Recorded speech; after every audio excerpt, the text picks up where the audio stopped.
ಇದು ಬುರ್ಡೆ ಗ್ಯಾಂಗಿನ ಷಡ್ಯಂತ್ರ. ಆ ಷಡ್ಯಂತ್ರನ ಇಟ್ಕೊಂಡು ಅದನ್ನು ಇನ್ವೆಸ್ಟಿಗೇಷನ್ ಅವಶ್ಯಕತೆ ಇರಲಿಲ್ಲ.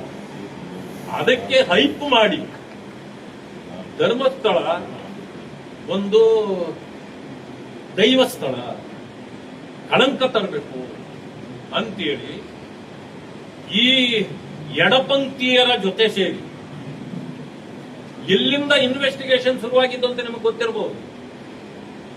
ಈಗ ನಡೀತಾ ಇರೋ ಕಾಂಗ್ರೆಸ್ ಸರ್ಕಾರ ಎಡಪಂಥೀಯರ ಜೊತೆಯಲ್ಲಿ ಸೇರಿ ಕೇರಳದಿಂದ ಅದನ್ನ ಹುಟ್ಟಾಕಿದ್ದು, ಅದನ್ನ ಕರ್ನಾಟಕಕ್ಕೆ ತಂದಿದ್ದು.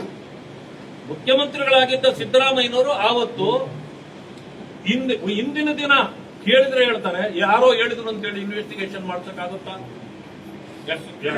SIT ಕೊಡಕ್ಕಾಗುತ್ತ? ರಾತ್ರಿ ಕೊಟ್ಬಿಟ್ರು. ಯಾಕೆ? ಇವತ್ತಿಗೂ ಹೇಳ್ತೇನೆ, ಅದು ಬುರ್ಡೆ ಗ್ಯಾಂಗ್ನ ಕೆಲಸ ಇತ್ತು. ಅದಕ್ಕೆ ಸಪೋರ್ಟ್ ಈ ಬುರ್ಡೆ ಸರ್ಕಾರದ ಸಪೋರ್ಟ್ ಇತ್ತು. ಅದು ಬುರ್ಡೆ ಗ್ಯಾಂಗ್, ಇವತ್ತಿರೋದು ಬುರ್ಡೆ ಸರ್ಕಾರ. ಈ ಬುರ್ಡೆ ಸರ್ಕಾರ ಇದಕ್ಕೆ ಒತ್ತು ಕೊಡಬಾರ್ದಾಗಿತ್ತು.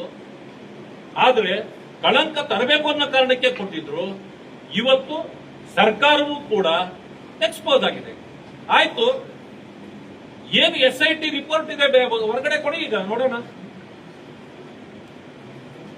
ನೀವು ರಾಜಕೀಯ ಬೇಳೆ ಇಂಥದ್ರಲ್ಲಿ ಬೇಯಿಸಬೇಡಿ. ಜನರ ಕೆಲಸ ಮಾಡಿ, ವಿಶ್ವಾಸಕ್ಕೆ ತೊಳೆ, ಜನರ ಮುಂದೆ ಹೋಗಿ ನೀವು ಅವರ ಆಶೀರ್ವಾದ ಪಡೆದು ಬನ್ನಿ. ಈ ರೀತಿ ಕಳಂಕ ಹಚ್ಚಿ ಹಿಂದೂಗಳಿಗೆ, ಹಿಂದುತ್ವಕ್ಕೆ, ದೇವರುಗಳಿಗೆ ಕಳಂಕ ಹಚ್ಚಿದ್ರೆ ಕಾಂಗ್ರೆಸ್ ಸರ್ವನಾಶ ಆಗೋಗ್ತದೆ.